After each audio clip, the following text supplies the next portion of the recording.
Chapter 67. The 10th Commandment. Exodus chapter 20, verse 17. Thou shalt not covet thy neighbour's house. Thou shalt not covet thy neighbour's wife, nor his manservant, nor his maidservant, nor his ox, nor his ass, nor anything that is thy neighbour's.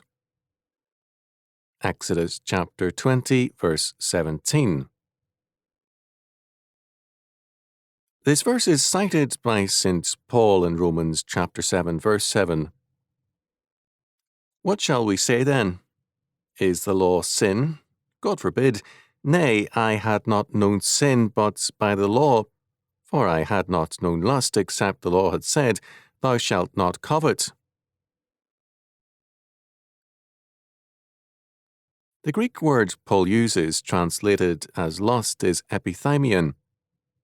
Covet is epithymesis. They are forms of the same word. The word can express a legitimate desire as well as an illegitimate one. Paul sees this desire as a driving power in man, as a sinful force in man which leads him to envy his neighbour and to seek to possess his neighbour's possessions by means legitimate or illegitimate. Thus, Paul refers to an evil desire which leads man to lawless goals.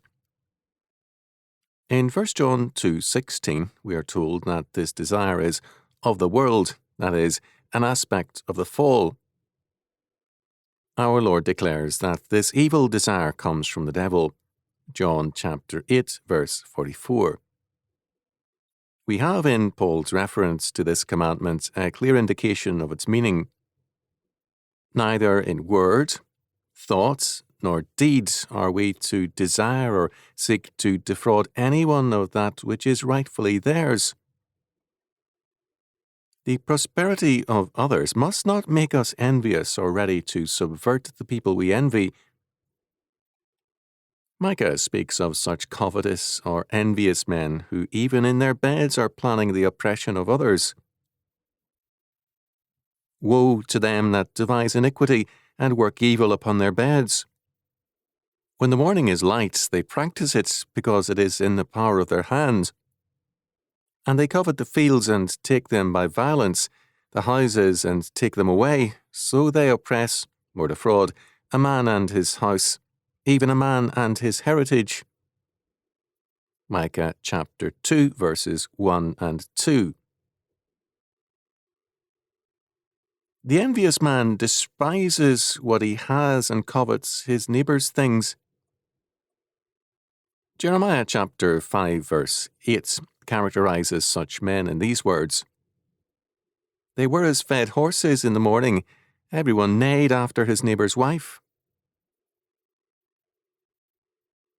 Our Lord's Prayer requires us to pray for daily trust rather than envy. Give us this day our daily bread. Matthew chapter 6, verse 11. Paul makes the meaning very clear. But godliness with contentment is great gain. For we brought nothing into this world, and it is certain we can carry nothing out. And having food and raiment, let us be therewith content. 1 Timothy chapter 6, verses 6 to 8. We are to be governed by our calling, which comes from God, not by our envy of other men. Most people are governed by envy, not by their calling. In Matthew chapter 20, verses 1 to 16, the parable of the workers in the vineyard, our Lord speaks of being gracious. The Lord of the vineyards pays well the men who worked all day, but he pays all who are hired later in the day the same wage. In answer to protests, the Lord of the vineyard says, Is thine eye evil because I am good? Matthew chapter 20, verse 15. The word evil is the Greek poneros. It can refer to Satan in some forms, as perhaps in Matthew chapter 6, verse 13. Deliver us from evil. The word refers to opposition to God, as in 2 Timothy chapter 3, verse 13. Thy neighbour's house means the totality of his household, that is, his dwelling place, land, family, wealth, or anything that is thy neighbour's. The commandment then gives some specifics: his wife, servants, and animals. Because all things come from God, what we have is an aspect of God's providence, and we are to use that gratefully rather than regretfully. Resentment over our limitations leads to envy towards others. Envy is a corrosive force socially, and a great percentage of legislation in the 20th century is a product of envy and a desire to penalise those who are more successful than we are. Socialism is politicised envy. The envious man does not seek to advance himself so much as to debase the other man. Solomon tells us, "A sound heart is the life of the flesh, but envy is the rottenness of the bones." Envy thus warps both men and their society. We are told also, "Wrath is cruel and anger is outrageous, but who is able to stand before envy?" Proverbs chapter 27, verse 4. Envy is thus a very serious and deadly thing. It is revelatory that the Dictionary of the History of Ideas, 1973, had no entry for envy. It is indicative of the irrelevance of the modern world of ideas to the reality around us that, apart from a very small group of scholars, few have concerned themselves with envy. All around us, however, the sense of community is destroyed by envy. In Christendom, envy in the past was on all lists of the 7 deadly sins: pride, anger, envy, sloth, lust, covetousness, and gluttony. Since the Roman Catholic version listed both envy and covetousness, one can say that it appeared twice because the two are essentially the same in Scripture. The 7 chief virtues were held to be faith, hope, charity, providence, temperance, chastity, and fortitude. Envy, or covetousness, is described by our Lord as a sin which dominates and binds man. For where your treasure is, there will your heart be also. The light of the body is the eye. If therefore thine eye be single, thy whole body shall be full of light. But if thine eye be evil, thy whole body shall be full of darkness. If therefore the light that is in thee be darkness, how great is that darkness? Matthew chapter 6, verses 21 to 23.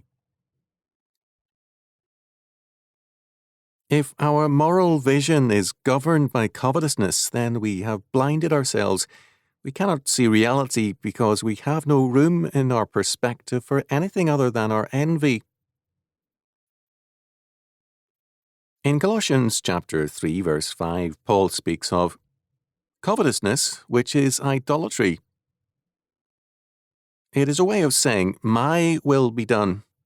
It is a belief that the world is not good unless our envious wants are met. In 1 Corinthians chapter 6, verses 9 to 10, and again in Ephesians chapter 5, verse 5, Paul gives us a list of the kinds of people who are excluded from the kingdom of God. The covetous man is placed in ugly company with thieves, homosexuals, extortioners, whoremongers, and the like. Avarice has often been cited as an aspect of covetousness. Avarice leads to the accumulation of wealth in all forms for the sake of appearances and domination. The avaricious man may be unable to enjoy his gains because he is too concerned with besting other men and gaining more wealth to find rest in his possessions. Our Lord calls such a man a fool.